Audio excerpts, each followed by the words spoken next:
നമസ്കാരം. Alpha palliative care daily ന്യൂസിലേക്ക് സ്വാഗതം. പ്രധാന വാർത്തകൾ.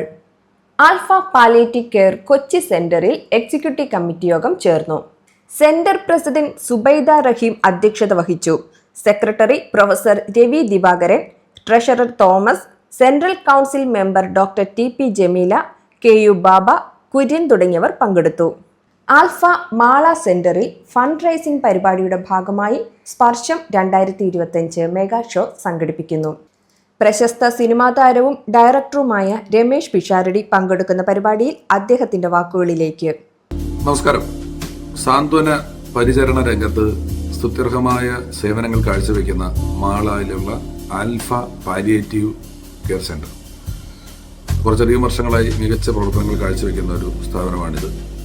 അതിപ്പോൾ കൂടുതലും മികച്ച രീതിയിലുള്ള ഒരു ഫിസിയോതെറാപ്പി വിഭാഗം കൂടെ ഉദ്ഘാടനം ചെയ്യുന്നതിന്റെ ഭാഗമായി ധനശേഖരണാർത്ഥം ഒരു പ്രോഗ്രാം സംഘടിപ്പിക്കുകയാണ്. ഹോളി ഗ്രേസ് അക്കാഡമി സ്കൂൾ ഗ്രൗണ്ടിലാണ് ഇത് അവതരിപ്പിക്കുന്നത്. പ്രഗത്ഭനും പ്രസിദ്ധമായ ഒരുപാട് കലാകാരന്മാർ പങ്കെടുക്കുന്ന ഒരു പരിപാടിയാണ്.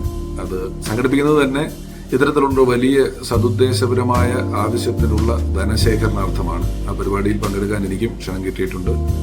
ആ പരിപാടിയിൽ പങ്കെടുക്കുന്നതിന് ഞാൻ വരുന്നുണ്ട്. 8-ാം തീയതി 2025 ഫെബ്രുവരി മാസം 8-ാം തീയതി നമുക്ക് മാളയിൽ വെച്ച് കാണാം. ആൽഫ കൊടുങ്ങല്ലൂർ സെന്റർ കമ്മിറ്റി അംഗവും സാമൂഹ്യ പ്രവർത്തകയുമായിരുന്ന അഴീക്കോട് മാങ്ങാംപറമ്പിൽ ശാന്ത ടീച്ചറുടെ നിര്യാണത്തിൽ അനുശോചന യോഗം ചേർന്നു. Alpha Kodungallur centre vice president PK. Abdul Raheem അധ്യക്ഷത വഹിച്ചു. സമൂഹത്തിനു വേണ്ടി ടീച്ചർ നൽകിയ സംഭാവനകളെക്കുറിച്ചും അവരുടെ ലളിത ജീവിതത്തെക്കുറിച്ചുമുള്ള ഓർമ്മകൾ പങ്കുവച്ചു. C.S. Thilakan, Venattu Kareem, K. Saithu, PK. Dharmaraj, Faseela teacher, Seenath, professor K. Ajitha, Radhakrishnan, Muhammad Ali, Sathyan Thottarath, Fathima teacher, Seenath teacher എന്നിവർ സംസാരിച്ചു.